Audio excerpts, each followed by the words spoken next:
Hello friends, मैं ब्रजेश सौर्य spreading knowledge BDS में आपका फिर से स्वागत करता हूं। हम डिस्कस कर रहे हैं बहुत ही इंपॉर्टेंट टॉपिक जिसका नाम है कि तुक्का कैसे लगाया जाता है।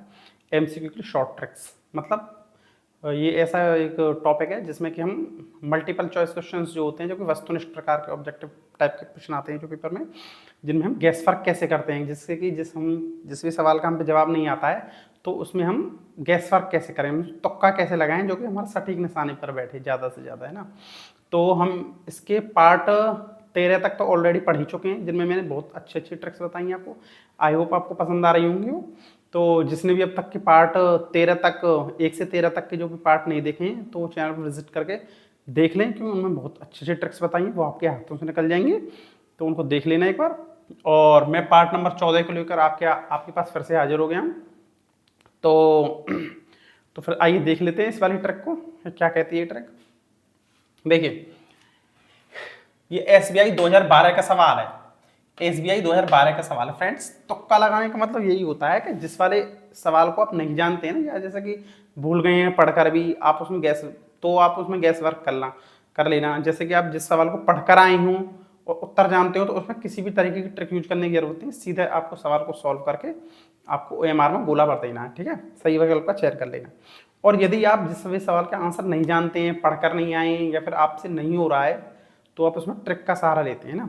तो अब आप मैं ये बताता हूँ कि ट्रिक्स जो होती है ना, तो वो होती कैसी है कि ये ट्रिक का मतलब यही होता है कि आपको प्रश्न की कोई भी जानकारी नहीं हो तो आप जो 5 विकल्प दे रखे हैं, इन 5 विकल्प में से सही आंसर को पकड़ें।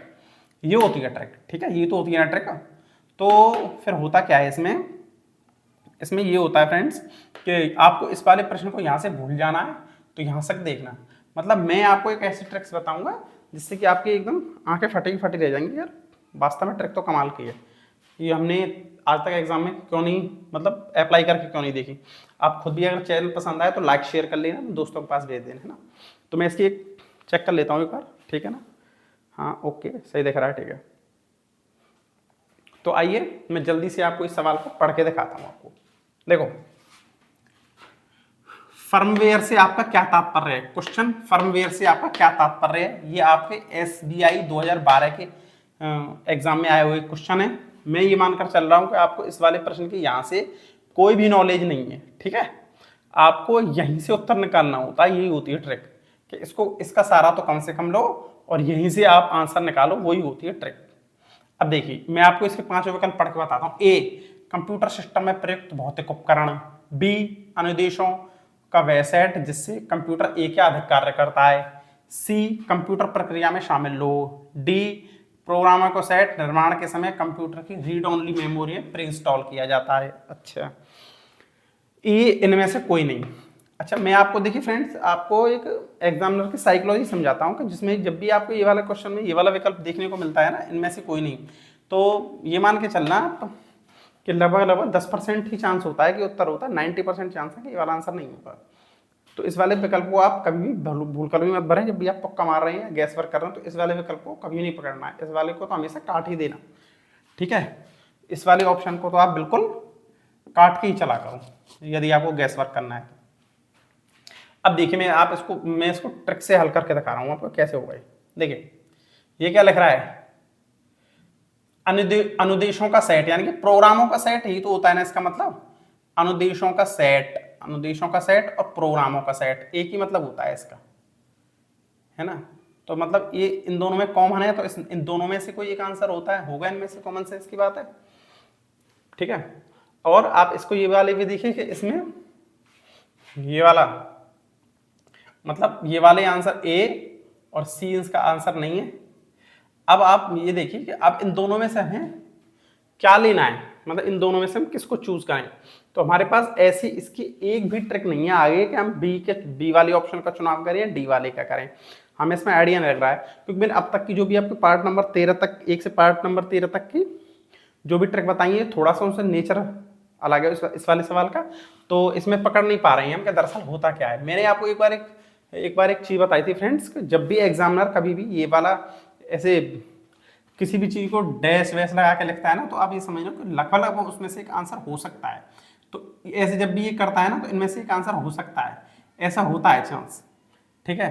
तो अब आप ये वाला देखिए कि इन दोनों में से हम क्या देंगे, इसमें से इसको प्रेफरेंस।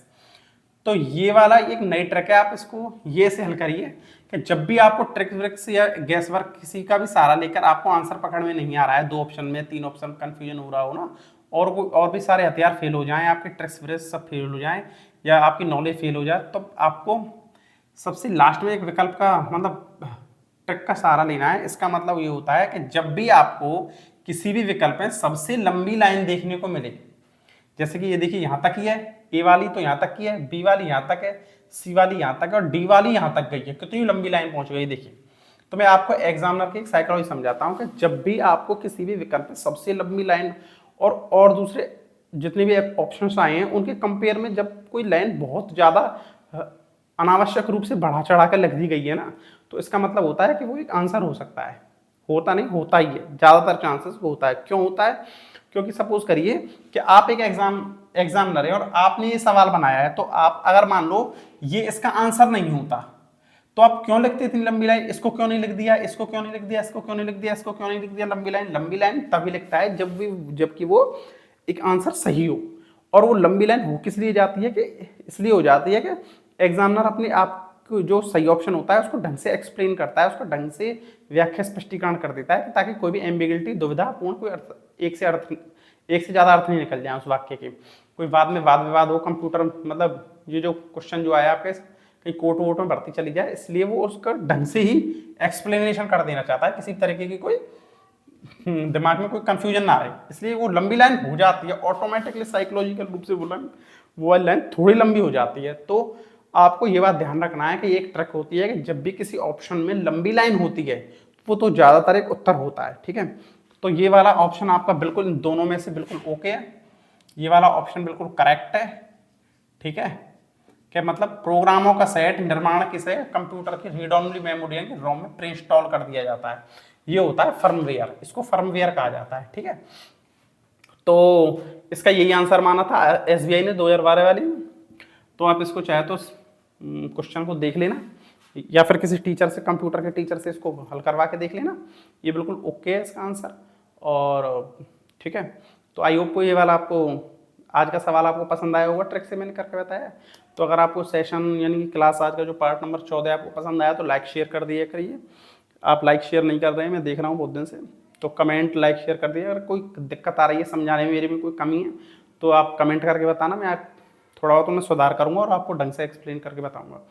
तो कमेंट करके बताना कि अच्छी लगी या ये वाला सेशन आपको पसंद आया या नहीं आया, कमेंट करके बताना। और यदि पसंद आया हो तो अपने फ्रेंड्स के पास, दोस्तों के पास उनको लाइक शेयर कर देना, ठीक है।